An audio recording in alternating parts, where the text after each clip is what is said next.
I'm Catherine Ross, live from the NYSE, and we're here with Jim Cramer. Jim, we've got an exciting day today. Oh my, it's like I can barely hear you. I mean, it's just the way it used to be when I was at Goldman. You come on the floor, there'd be people everywhere, exciting deals, exciting IPOs. Next thing you know, we got a stock like Disney up huge, which is an action alert name, Anadarko up huge, which is an action alert name, JP Morgan up huge, which is an action alert name. This is our day.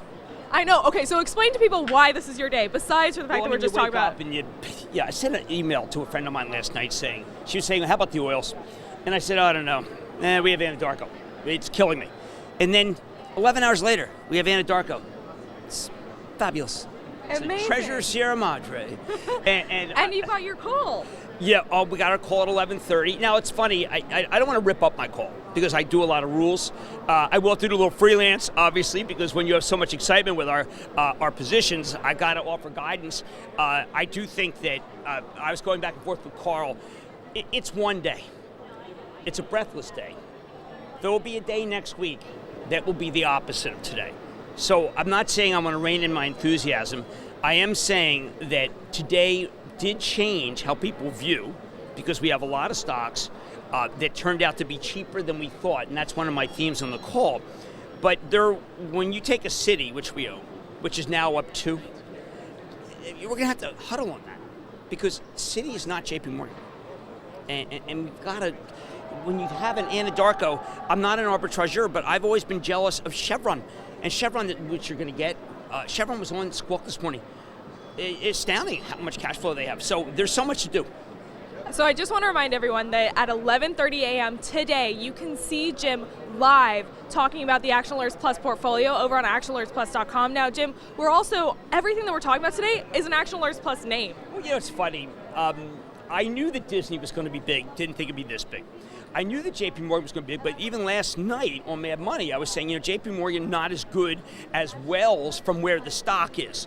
I'm trying to distinguish, as we do in the call all the time, between where stock is and what the numbers are.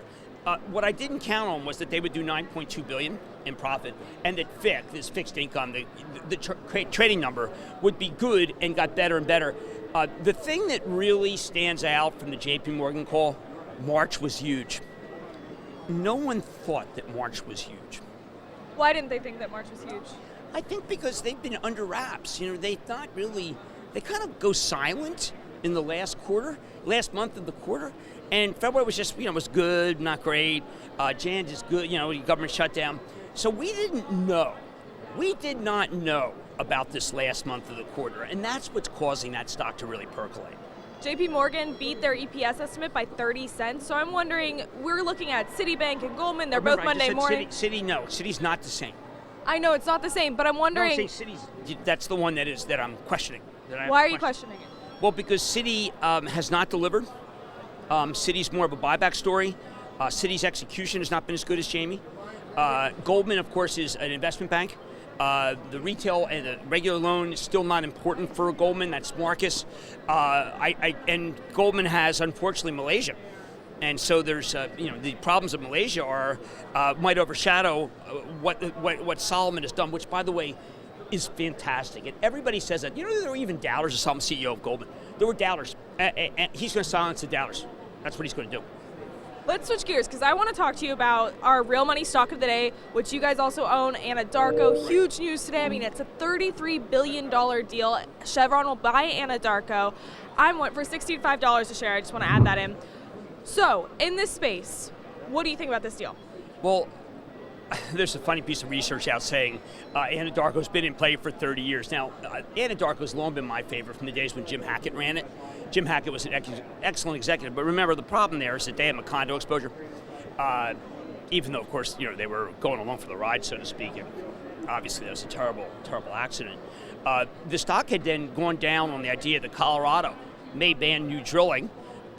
What's amazing is that Colorado didn't. That initiative failed, but Anadarko stock didn't go up, and that's because they missed the quarter so badly. So Anadarko, they're buying it for much less than I think it's worth, but it was defined by the Colorado ballot and defined by the missed quarter.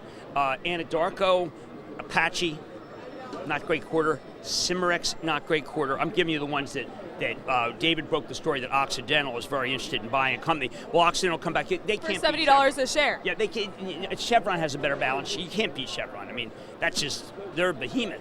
But I do think that what we're really looking at is a situation where Permian, it's all going to go at once.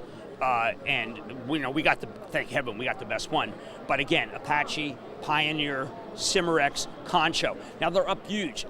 They're almost implying that Oxy's going to move this weekend on someone else. My sources indicate that Oxy was totally riveted on Anadarko and hasn't done the work on others. So be aware. Exxon was in town this week. Exxon informally talking about that they have to do something. So it's Exxon, it's Occidental, Chevron. BP's already there, but BP could do something too. They've got a great balance sheet.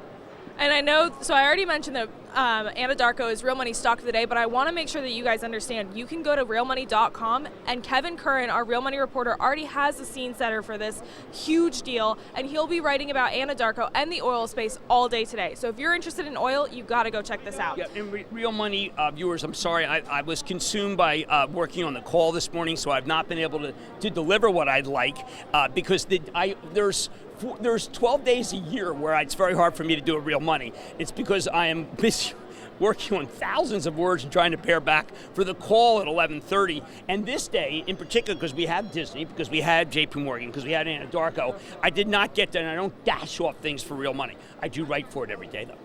He writes for it 3 times every day over on realmoney.com. Okay, let's switch gears again because we got to talk about Disney. Now, everyone's talking about the event, but I think that there's one thing that we're not really talking about, which is the fact that Bob Iger is stepping down in 2021. Well, that's Bob's not young. Bob's great. It's funny. I always say it's not about friends, it's about money. But Bob put me on TV. He was in the green room the first time I went on for Good Morning America. And it's always, I had a warm spot for him because he made me feel great.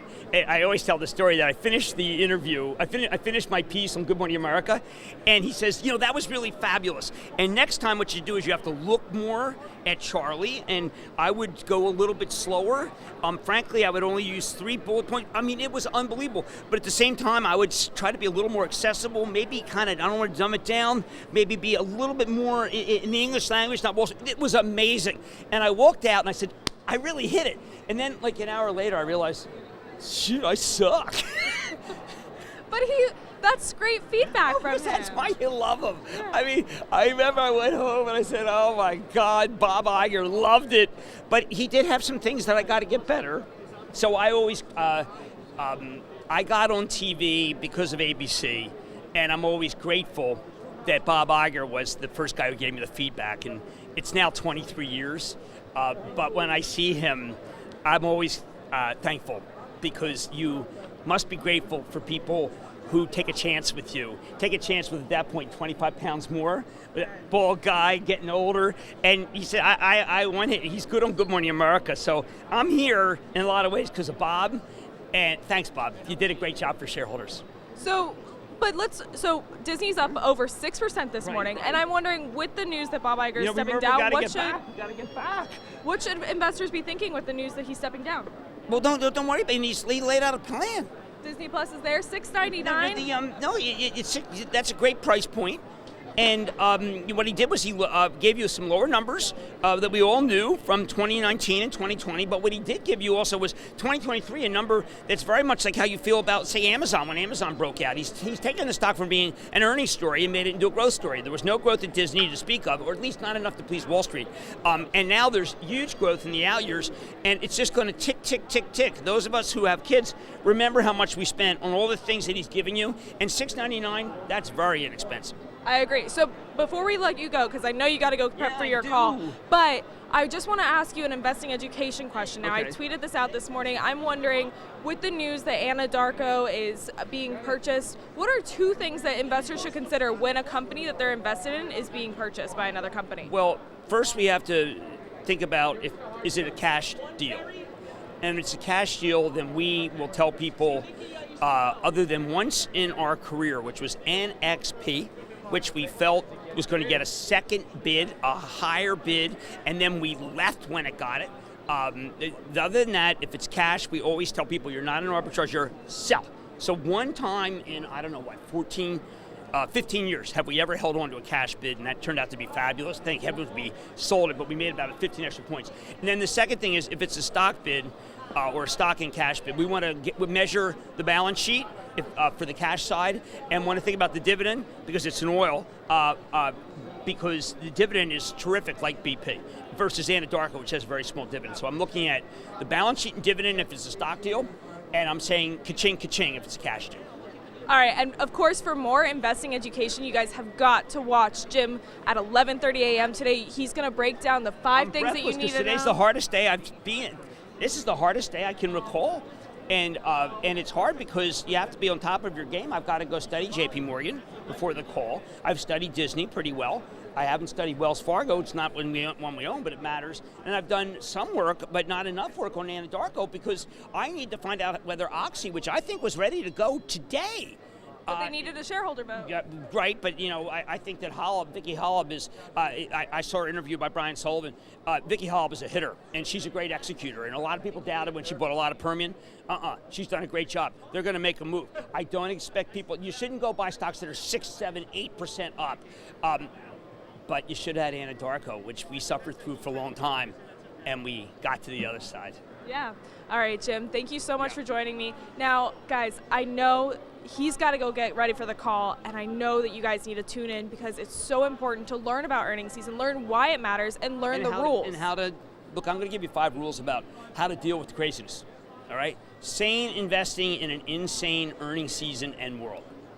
All right, you can find that over on actionalertsplus.com. You can go join the club to hear more about what Cramer and his team of pros have to say, including the rules to follow. As I've already mentioned, I just have to keep saying this because it's earnings season, guys, and we've got 2 major bank earnings Monday morning. All right, guys, I'm Catherine Ross with TheStreet. Thank you for joining us, and we'll see you on Monday.